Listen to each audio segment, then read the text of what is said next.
Hello, I'm Nick Dasco for skedline.com, and today is Thursday, November 21st. In the studio today, we have an interview with the man behind the parody Twitter account, Rob Frode, Richard Farron. But first, the headlines. Skedline's Kezia Hinz spoke with Humber College's Web Development Program Coordinator, Bernie Manette, about Facebook's revising its decision to allow users to post videos of beheadings. The site argues that the users can do so if they do it so in the correct context. Our own Alex Bohr was among the crowds at Yonge and Dundas Square on the night of the 14th, eagerly awaiting the new PlayStation 4 video game console. Some people waited over 6 hours in the cold to buy this new gaming system. Kadeen Smith went to the Flair magazine holiday fashion show that showcases the work of Project Remix graduates. These young people are from a program that helps disadvantaged youth in Toronto express their creativity. Kevin Strukas has a chilling coverage of the Humber Historic Ghost Tour from Monday. The tour goes all over the Humber College Lakeshore campus and throughout the tunnels that all date back from the turn of the century when the campus served as a sanitarium. Now over to you, Jada. Thanks, Nick. So with over 4,000 followers currently, it's one of the most popular Rob Ford parody accounts. It's T.O. Mayor Frode. Offline, he's a composer and sound designer for theater and film and an occasional instructor here on the Humber Lakeshore campus. Thank you so much for coming in, Richard. Thank you very much. Great. So when we first met, it was last Tuesday, but I'm just going to call it Bobblehead Day. Sure. And you did line up and you got your own bobblehead. Yes. What was it like meeting the mayor? Well, it wasn't the very first time that I've met him. I remember asking him some questions when he was campaigning for election in 2010. Mm-hmm. I also went to the last Ford Fest in Etobicoke, and I got my photo taken with him then, but slightly disguised, so it wasn't giving up my identity at the time. And then, yes, I lined up for about 2 hours or so for the bobblehead. Yes. And yep, which he also, by the way, actually signed Mayor Frode. That's actually the best part. Yes, and I got a photo with him then, and I simply said thank you for the material. And I asked you this then. How did he react to spelling it F-R-O-D? Did he know what was going on at all? He would probably say I sign a lot of different things for different people, and it's just another thing that he would do. I don't think he's really personally aware of the Twitter account. I don't think he really uses Twitter. Mm-hmm. It's certainly not him that is using the official mayor's Twitter account. Right. Although apparently some of his staffers are aware of it and told me that they do follow it. Good to know. Yeah. So also that day, that was kind of a big day for you because I remember you told me you were going to go on the radio later that That's day right. and publicly declare that you are T.O. Mayor Frode, the Yes. man himself. Why did you decide to publicly come out? Well, there had been some media outlets asking, such as CP24 had been interested in having me speak on camera, and I didn't want to really give it away at that time. But what really prompted me was that after Rob Ford finally admitted that he had smoked crack, and it started, I noticed that some of his, his support base was starting to spin this as being all about the poor guy and his drug problems, and shouldn't we, be sympathetic and hope that he gets help. And I was very concerned about the story going this way, and so I made it a part of my coming out that I would reveal that many, many years ago, I myself had been a user of crack for a while, and right. And it's something that I definitely would not recommend for anybody, and it's not something to take lightly. But I wanted to admit that as a way of, first of all, saying that I'm the last person that would judge anybody about their drug use. So, although it comes up a lot in the satire, that's not what I'm criticizing Rob Ford for. Mm-hmm. It's the lying about it, the denying, the abusive behavior, the way he's vilified people who turned out to be actually telling the truth all this time while he was lying. Right. So I wanted to, introduce my personal background in that regard, to show that we shouldn't be letting him get away with, this being just about a substance abuse problem. There's a lot more problems with Rob Ford than just that. Of course, but in, I guess, light of the substance abuse problem and I guess sort of your experience with it, what are your thoughts on how some of the people closest to Rob Ford have been dealing with it and his lack of willingness to step down? Well, they've not been dealing with it well at all. His entire family has been enabling him, essentially. The fact that his mother called an interview and said his biggest problem is he needs to lose some weight shows that they are all in denial. Right. And the efforts to cast Rob Ford as the victim are deplorable and disgusting, really. And it's very important that we not fall into that trap. So I would, think what the people around him are doing is really disgraceful.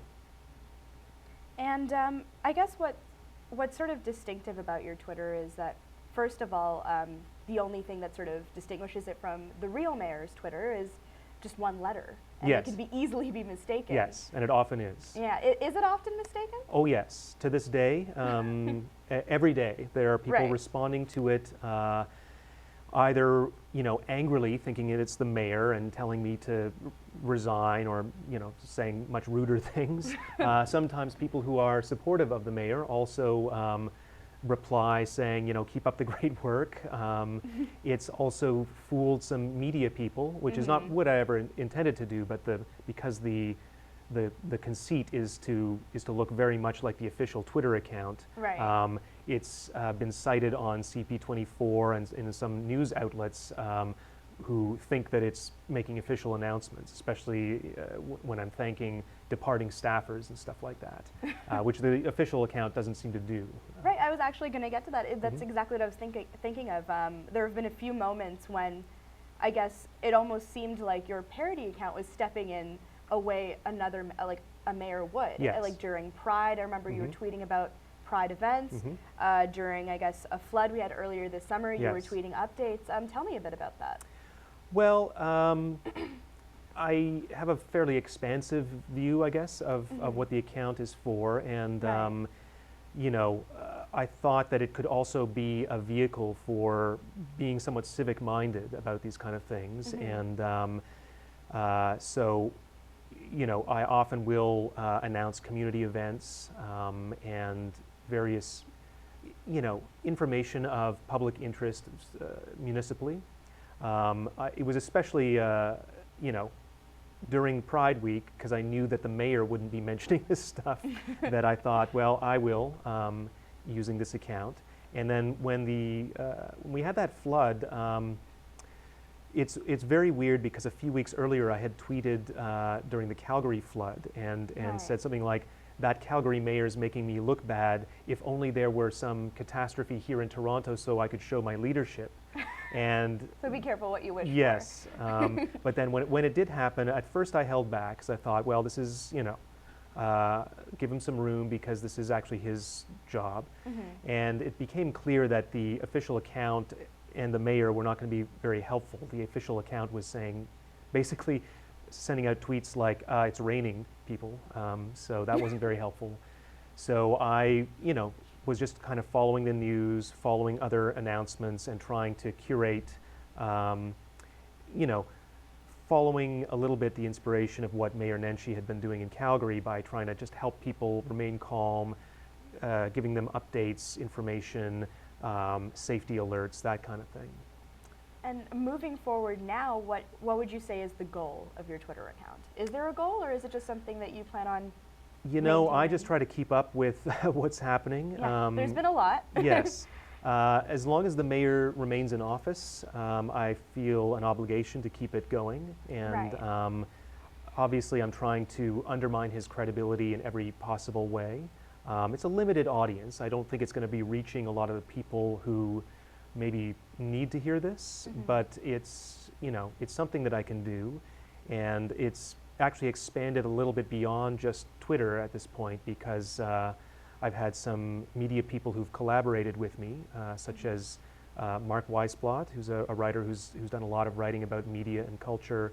He interviewed me back in the summer and published an article on Canada.com, and he also arranged for me to write my kind of coming out article that I wrote myself.